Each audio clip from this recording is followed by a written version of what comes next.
سلام قدرمنو لیدونکو، آیا پوهیږئ چې د راشد محمد نبی، امیر حمزه او د مجیب لخوا کوم بهرني لوبغاړي په شلوریزو کې بیا سوځېدلي دي؟ د دې ویډیو کتلو څخه وړاندې زموږ یوټیوب چینل سبسکرایب کړئ او د بیل آیکن کلیکاږئ ترڅو ټولې ویډیوګانې مو تر تاسو په سمه توګه در ورسیږي. لومړی د راشد خان څخه پیلوو. په دغه لیست کې چې موږ تاسو ته خپروو، د راشد خان په وړاندې اکثرې ایرلینډو لوبغاړي په ستونزو کې لیدلی شوي دي. د دې لوبغاړو له جملې څخه لومړی ایرلینډی ګیري ویلسن دی چې د راشد پر وړاندې په 7 لوبو کې 4 ځلې خپل وکټ له لاسه ورکړی ده. همدارنګه تر دې وروسته بل ایرلینډی لوبغاړی ایل جی ټکر دی چې د هم 7 لوبو کې 4 ځلې راشد ته خپل وکټ بایللی ده. تر دې وروسته د ایرلینډ د بیټینګ ستن انډي بلبرني دی چې هغه هم د راشد په وړاندې په 8 لوبو کې 4 وارې خپل وکټ بایللی ده.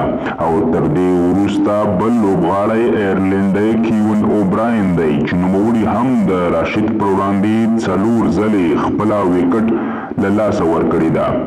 تر دې وروسته بل لوبغاړی چې دی هغه زیمبابوې دی او د نوموړي نوم ریان برن دی. نوموړي د ایرلینډ څخه وروسته یوازینی زیمبابوې لوبغاړی دی چې د راشد لخوا 3 ځلې په شلوریزو لوبو کې آوټ شوی او په 4 لوبو کې ورسره مخامخ شوی دی.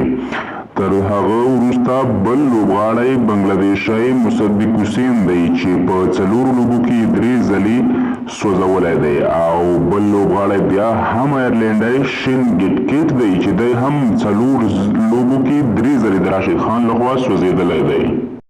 همدارنګه په شلوریز کرکټ کې د بل افغان سپینر محمد نبی پر وړاندې هنګکانګی بابر حیات بې بسه لیدل شوی چې په 4 لوبو کې 3 وارې د محمد نبی لخوا سوځېدلی دی. بل افغان سپینر چې پر وړاندې ایرلینډی کیون اوبراین بې بس دی هغه مجیب الرحمان دی چې د نوموړي لخوا په 7 لوبو کې 3 ځل سوځېدلی دی.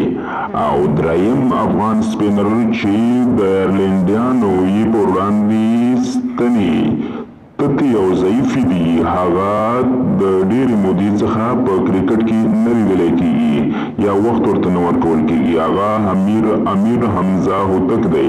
د نوموړي پر وړاندې ایرلینډي اوپنران پال سټرلینګ او پورټرفیلډ بې بسه لیدل شوي چې په 6 لوبو کې 3 ځل سوځولي دي.